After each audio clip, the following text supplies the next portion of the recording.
7:48, Seattle's Morning News. Thanks for joining us. It's Friday. I'm Charlie Harger, joined by Ted Beener and David Burbank, our producers in the studio. And, of course, Fridays, this time, Gee Scott joins us as well. Gee, hello. Thank you for joining us. Okay, I was waiting. What's happening around here? Good morning, everybody. Happy Friday. Happy Blue Friday. And I just want to do a special hello because I only get to talk to our 7:45 listeners on Fridays. They look forward to it Usually every I'm week. at 8:45. So I just want to tell my 7:45 folks that's listening right now, I miss y'all. Now, what are we talking about today? You know, I'm wearing the Seahawks gear. Ted's got his jersey on. Yeah. David has kind of betrayed the team by not I have my supporting. hat out there. I've got some blue shoes on. All right, I'm blue at heart. Well, it's a big game, and if David has jinxed us, we'll know why. But, Gee, this is a huge game against the Arizona Cardinals. No doubt. The 7-5 first place Seattle Seahawks in the division right now, heading down to Arizona to play against an Arizona team that has been a little bit different. They've been playing very well. And they're mad right now because the Arizona Cardinals had a game where they scored 31 points against the Jets. Kyler Murray, their quarterback, is having the best offensive production that he's had in his career. And then they come here to Lumen Field in front of the 12s and score 6 points.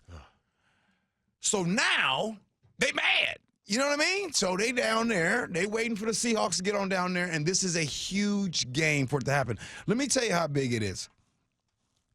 The loser of this game, the likelihood of playoffs is low. The winner of this game, the likelihood of playoffs are high. This is how close it is. After this game right here, the Seahawks come back home against the Green Bay Packers, who are playing very well.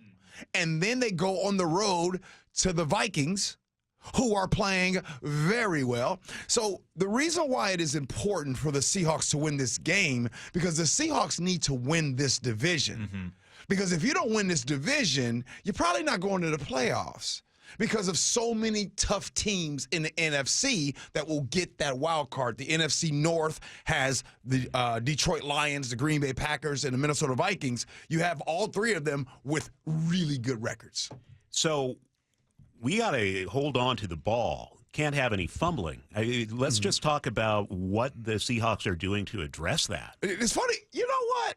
It's funny you should ask. Now, before I tell you, if you make a mistake at work, you listening right now, if you make a mistake at work, like just one little mistake, like, ooh, I sent the email to the wrong person, or ooh, the email went to their drafts and it didn't get there on time. You missed the deadline. You ever get fired? Well, I'm going to tell you right now, what did they do to address that stuff? Those players are gone. Yeah. The standard right now with Mike McDonald, and you think, you know what I'm saying, my man, he just had a baby. You know what I mean? Just had a baby. He and his wife. That's awesome. John David McDonald is beautiful. That's awesome. And then he come back like, no, we're not having that no more. So Shaviska Chenault, gone. D. Williams, gone. And what lets me know something is that, have you guys noticed Mike McDonald's demeanor on the sideline? Have you guys noticed how just stoic he seems? Like when they pan over to him, you can't tell if the Seahawks are winning or losing. He's the opposite of Gee. Oh, yeah, good point. And of Pete Carroll. Pete Carroll was always getting jazzed up on the sidelines for good or bad. So it's kind of nice to have somebody who's steady Eddie out there.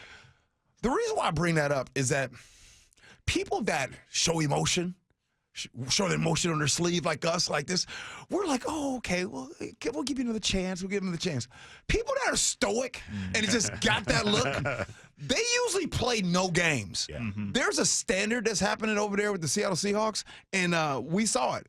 We saw one linebacker start 9 games, was the leading tackler, and all of a sudden he gets released. You're just like, what?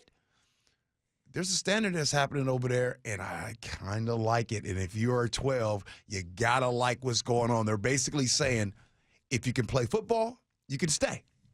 Do they need to run the ball this weekend, by the way? Yeah, you got to run the ball and stop the run. You know what to do. And big game from JSN. Predicted it. He's going to keep going off. Jackson Smith-Njigba is the best wide receiver in the world. I've been telling everybody that. Best wide receiver in the world, JSN. Say his name, number 11. There it is. But, yeah, so final prediction on the score, as I always say, 31-27 Seahawks. G. Scott coming up 9 to noon here on KIRO Newsradio. Gee and Ursula. G, thank you. Hey, am I still coming at 8:47 when you take over the show? I really like having Ursula in. All right. Charlie!